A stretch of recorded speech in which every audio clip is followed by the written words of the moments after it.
Hello friends, तो आज है हमारा चैलेंज नंबर 16 जो कि है 50 डेज़ का फॉर UPPCSP 2025। और हमारा ये थर्ड वीक है जिसमें हम क्वालिटी रिवीजन करेंगे। ठीक है, मैं कोशिश करूँगी हिंदी और इंग्लिश दोनों में प्रोवाइड करने की, बट इंग्लिश में सोर्सेज काफ़ी ज़्यादा अवेलेबल है। जैसे मैं प्रिपरेशन करती थी तो जो हिंदी मीडियम वाले जो भी उन्हें सोर्सेज के लिए बहुत प्रॉब्लम फेस करना पड़ता था, है ना।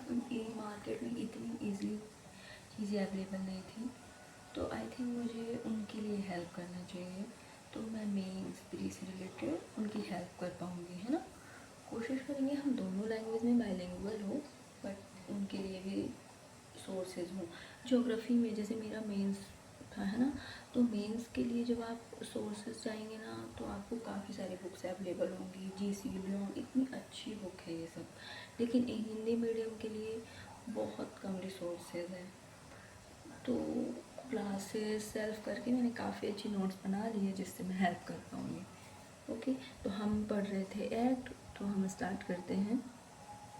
कुछ मैं आपको क्वेश्चंस दिखा देती हूँ जिससे आपको आइडिया लग जाएगा कि ये काफ़ी इंपॉर्टेंट फैक्ट्स हैं, तो मुझे नोट ज़रूर करना चाहिए, है ना। अभी तक हमने 1909 तक पढ़ा जिसमें मार्ले मिंटो थे। तो उसका नाम मार्ले मिंटो क्यों था? मार्ले जो थे वो सेक्रेटरीट थे इंडिया के। अच्छा, मतलब इंडिया को रिप्रेजेंट कर रहे थे। और जेम्स मार्ले मिंटो जो थे उस टाइम वो इंडियन वॉइस रहे थे, इसलिए उसका नाम वो पड़ा था, है ना। जहाँ से मुस्लिम कम्युनिटी को पावर मिली थी, है ना, अपने इलेक्ट होने की। ठीक है, 1991 इसको बोलते हैं Montagu Chelmsford act. Secretary India के थे, इंडियन रिप्रेजेंट करते थे, और चेम्सफोर्ड जो थे उस टाइम के वायसराय थे, इसलिए इसका नाम ये पड़ा। हाँ, इसी टाइम पे आप ना वर्ल्ड वॉर फर्स्ट पढ़ते हैं।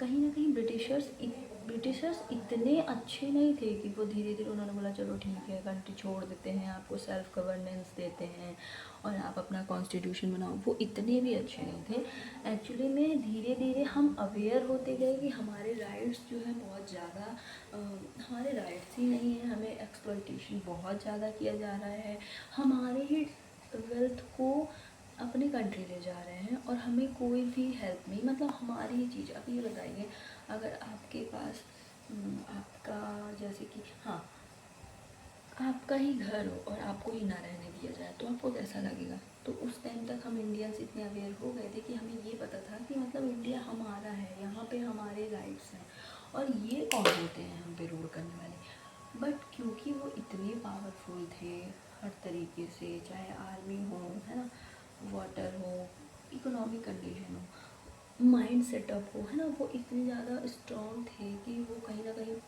ऑलमोस्ट कंट्री में मोस्टली रूल कर रहे थे, वो पावरफुल कहते थे, इसलिए हमने एक्सेप्ट किया। बट देखा कि अब ये बहुत ज़्यादा हो रहा है, हम में अवेयरनेस आई, हम अदर कंट्रीज से भी इंस्पायर हो रहे थे। उस टाइम हर मोस्टली कंट्रीज़ में ये सारी चीज़ें चल रही, हमें भी अवेयर हुआ, हम भी डिमांड करने लगे। तो कहीं ना कहीं ये धीरे धीरे, मतलब ऐसा नहीं कि वो सडनली उन्होंने फ्रीडम दे दी, हमें वन बाई वन एक एक स्टेप में, कभी हमें इलेक्शन के लिए दिया, कभी हमें माइनॉरिटी को राइट्स दिए, कभी हमारी वेल्थ के लिए कुछ वर्क किया, मतलब हमारी ही चीज़ हमें ही देने के लिए वो इस तरह कर रहे थे। Announce self rule in India. बताइए, हम इंडिया में ही रह रहे हैं और हमारे पास ऐसा राइट नहीं थी कि हम अपने सेल्फ रूल से रह सकें। यहाँ से इन्होंने थोड़ा हमें सेल्फ रूल इन इंडिया का अनाउंस किया कि इंडिया खुद की बेस पे भी कर सकता है। इस्टेब्लिश ड्यूअल गवर्नमेंट सिस्टम, क्योंकि इंडिया जो था वो पॉपुलेशन इतनी ज़्यादा थी कि किसी एक प्लेस से कंट्रोल करना पॉसिबल नहीं था। अब अभी आप बोलो कि दिल्ली से हम कन्याकुमारी, कश्मीर, है ना, अरुणाचल, गुजरात, यहाँ तक कोई 10% रूल कर पा रहा है और बहुत अच्छा गवर्नेंस होगा, तो ऐसा तो बिल्कुल भी पॉसिबल नहीं है।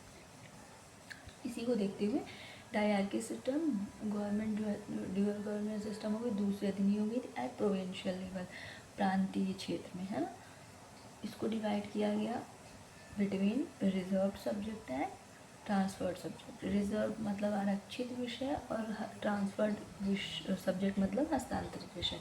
मतलब जो, और गवर्नमेंट देखिए, अब यहाँ पे भी ब्रिटिशर्स कितने दिमाग से खेल रहे थे कि जो इकोनॉमिक, जो आर्थिक स्थिति थी उस पर उन्होंने अपना कंट्रोल रखा था, मतलब कि कहाँ पे इन्वेस्टमेंट करना है, पैसे के सोर्सेज जो है उस पर उनका कंट्रोल था।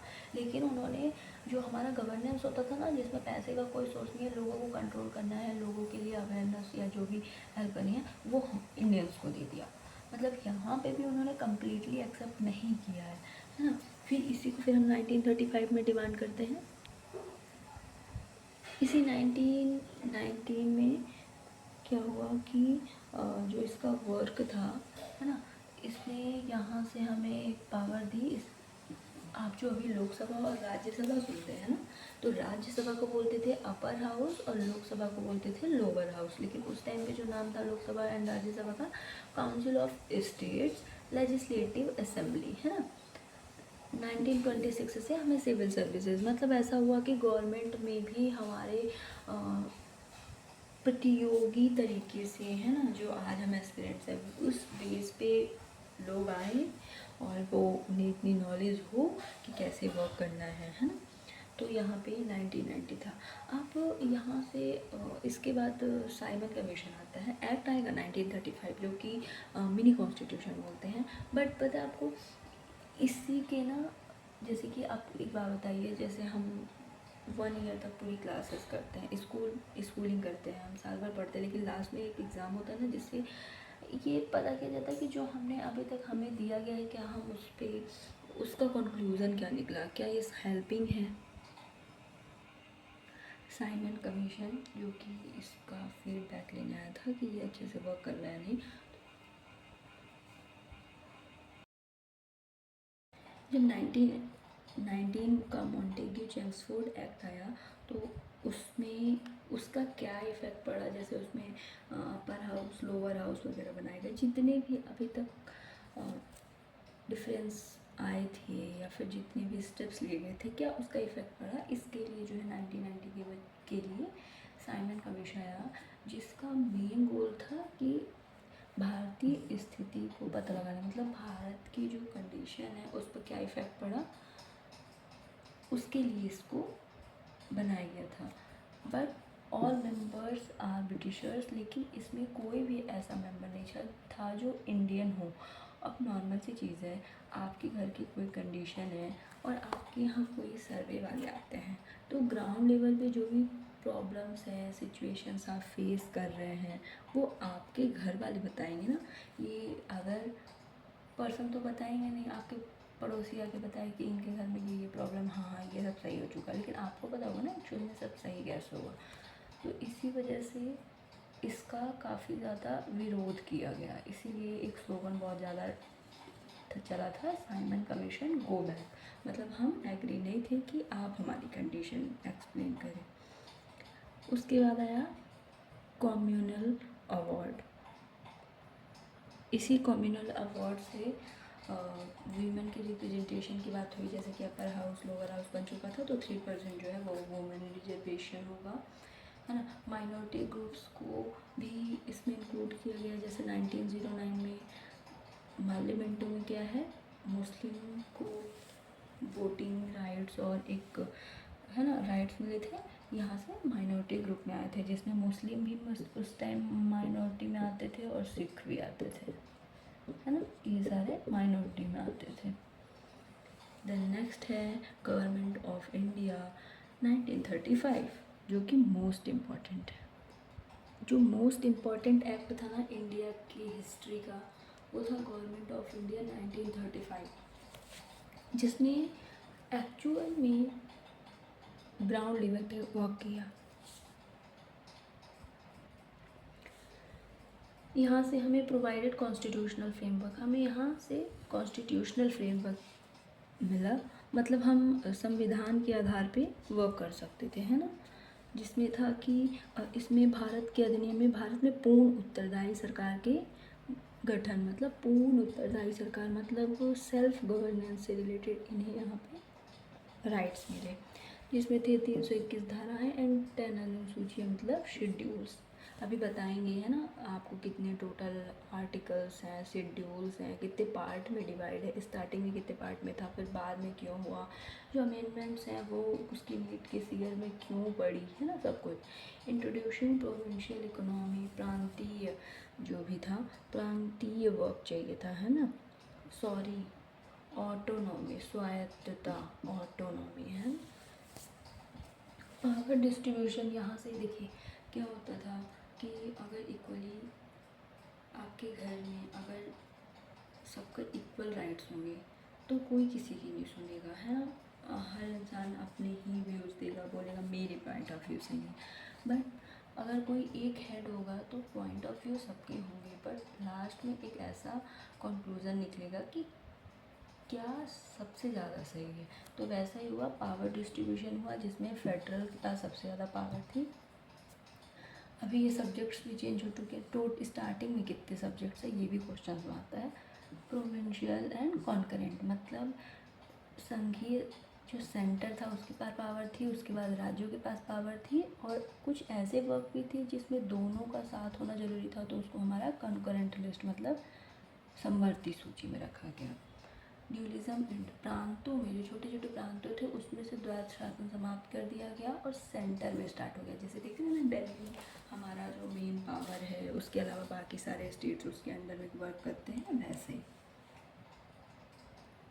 अब क्योंकि ऑटोनॉमी तो हमें मिल ही गई थी, तो अभी हमें ये भी तो एक बैलेंस शीट बनानी थी कि हमारे पास कितना पैसा है, हमें किस पे कितना लगाना है ताकि हम डेवलप कर सकें, है ना। अब क्योंकि हम ऑटोनॉमी बन रहे थे तो 1935 में रिजर्व बैंक ऑफ इंडिया बनाया गया, आरबीआई, ताकि वो जो भी पैसे का है उससे रिलेटेड कंट्रोल कर सके, वो उसको मैनेज कर सके और डिस्ट्रीब्यूट कर सके according to need, or need. 1937 में संघीय न्यायालय की स्थापना की गई है ना। ये आपका 1935 के कुछ पॉइंट्स हैं और इनको प्लीज़ नोट कर लीजिएगा, ये बहुत इंपॉर्टेंट है, फैक्ट है। आफ्टर 1935 1935 में जैसे कहा गया कि हम ऑटोनॉमी आपको देते हैं और ब्रिटिश गवर्नमेंट जो है वो रिटर्न हो जाएगी। तो फाइनली 1947 में 20 फैब को अनाउंस किया गया। उस टाइम ब्रिटिश पीएम कौन थे? क्लीमेंट एटली। उन्होंने अनाउंस किया 20 फैब को 1947 को कि ठीक है, हम इंडिया जो है वो, इंडिया से जो है ब्रिटिश रूल एंड हो जाएगा, समाप्त हो जाएगा। बट क्योंकि आपको भी पता है कि उस टाइम तक पाकिस्तान की डिमांड हो चुकी थी कि हमें पार्टीशन चाहिए मुस्लिमों के लिए, है ना। तो यहाँ फिर 3 जून को 30 जून को ये अनाउंस करना था कि ब्रिटिश रूल समाप्त हो जाएगा। उसके पहले जब डिमांड कर दिया गया कि नहीं, आप हमें पार्टीशन करके दीजिए, तो 3 जून को 1947 में वायसराय जो थे इंडिया के उस टाइम थे, वो लॉर्ड माउंटबेटन थे। उन्होंने इस चीज़ को सपोर्ट किया। उन्होंने बोला हम जो भी रूल्स बनाएंगे वो जिसको फॉलो करना है वो करे, जिसको फॉलो करना ही करना है वो ना करे।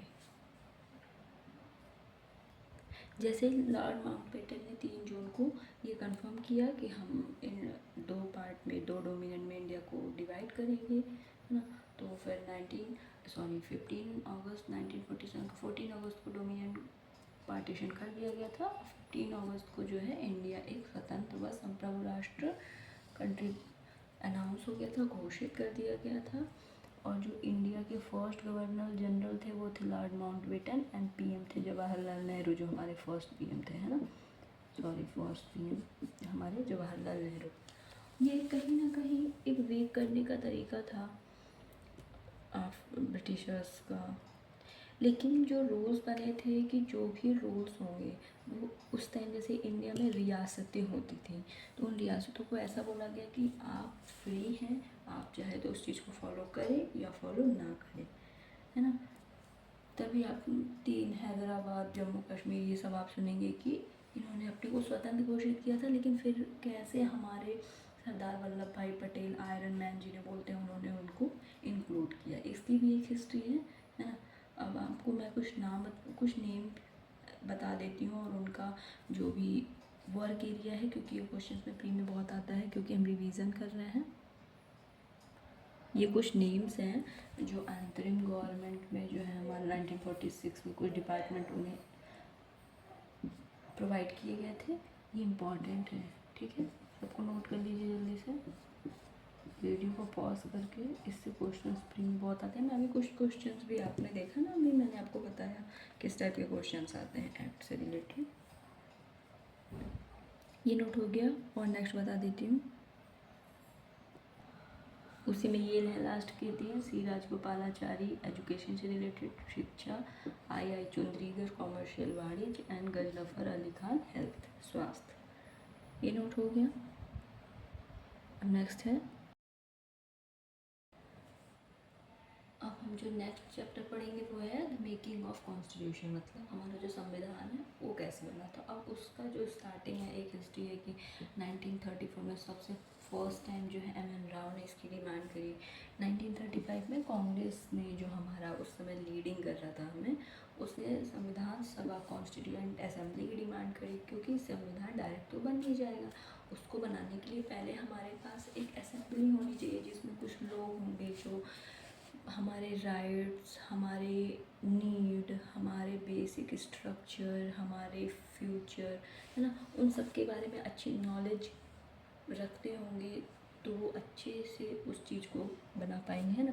तो 1930 में जवाहरलाल नेहरू, जे.एल. नेहरू ने अनाउंस किया भारत संविधान निर्माण जो है वो वयस्क मताधिकार की बेस पर बनाया जाएगा, है ना। और ब्रिटिशर्स ने एक्सेप्ट भी कर लिया 1940 में, जिसे अगस्त प्रस्ताव बोलते हैं।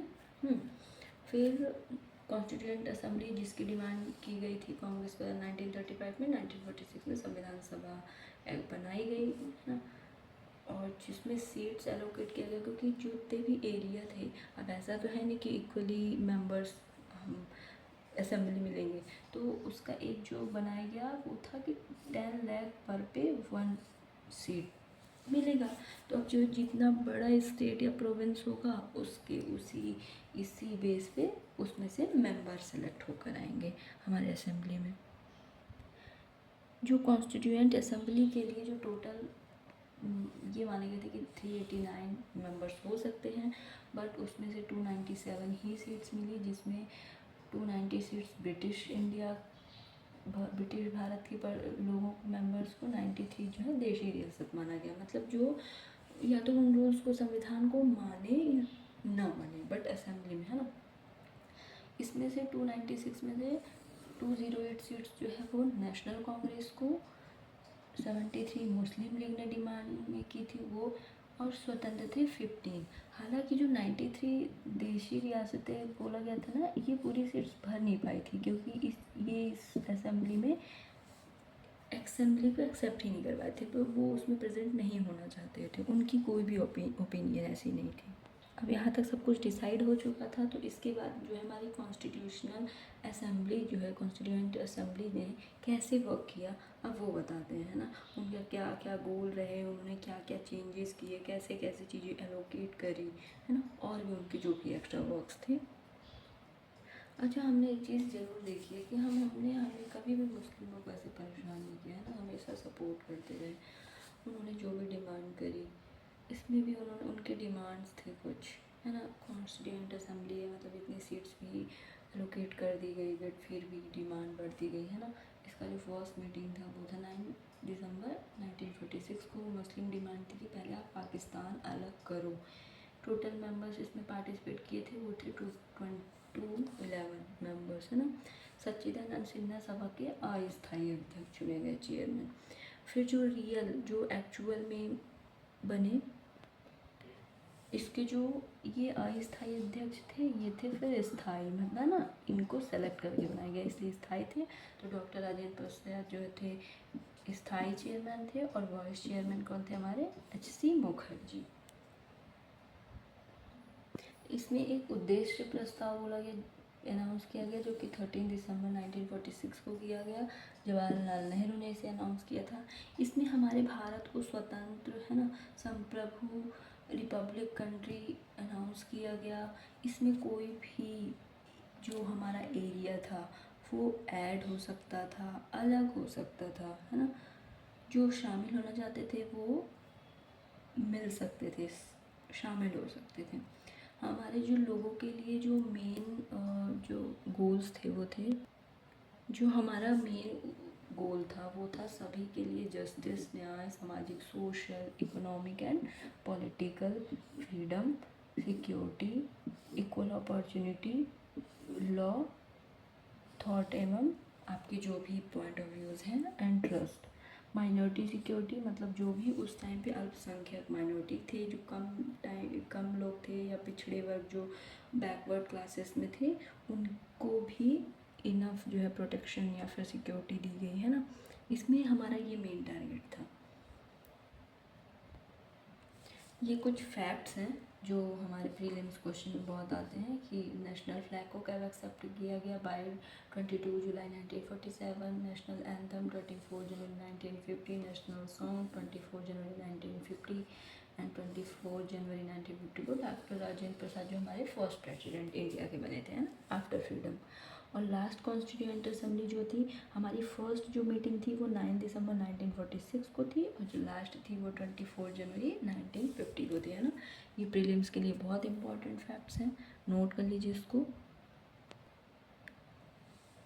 इसी कॉन्स्टिट्यूएंट असेंबली में ना समितियां बनाई जाती थी, मतलब वो छोटे छोटे कुछ मेंबर्स पे वो एक वर्क दिया जाता था कि वो अपने डिपार्टमेंट में देखिए हमें कौन कौन से इम्प्रूवमेंट करने हैं, कौन कौन सी चीज़ें ऐड करनी है। तो उन्हीं के कुछ डिपार्टमेंट और उनके नेम जो है वो काफ़ी प्रीलिम्स क्वेश्चंस में आते हैं, तो मैं उसको नोट करा देती हूँ। अब जैसे कि कॉन्स्टिट्यूएंट असेंबली बन गई तो उसके लिए अलग अलग पार्ट में या अलग अलग अलग अलग एरिया में हम लोगों को उनके राइट्स देंगे या फिर उनको वर्क देंगे तो वो ज़्यादा बेस्ट तरीके से कर पाएंगे, ज़्यादा अच्छे तरीके से कर जाएंगे। इसलिए हम लोगों ने कुछ कमिटीज़ बनाई जो कि उस एरिया में अच्छे से एनालिसिस करें और हमें किस चीज़ की नीड है वो बताएं। तो संघ शक्ति समिति, जिसे इंग्लिश में यूनियन पावर्स कमेटी बोलता जाता है, ये है जवाहरलाल नेहरू को ये दिया गया। संघीय संविधान समिति, union constitution assembly, Jawaharlal Nehru. प्रांतीय संविधान प्रोविंशियल कमेटी, सरदार पटेल, वल्लभ भाई पटेल। प्रारूप समिति, drafting committee, doctor BR Ambedkar. ये नोट कर लीजिए, ये इम्पोर्टेंट है। अब कल बाकी चैप्टर्स के पहले मैं आपको इम्पोर्टेंट आर्टिकल्स, अमेंडमेंट्स और जो पार्टीशन कितने पार्ट में डिवाइड किया गया है ना, ये सब आपको बता दूंगी। और जो सोर्सेज हैं हमारा कॉन्स्टिट्यूशन कहाँ कहाँ से लिया गया है, ये सोर्सेज, ये इम्पोर्टेंट फैक्ट्स प्री के लिए बता दूंगी। Okay for today, thank you so much.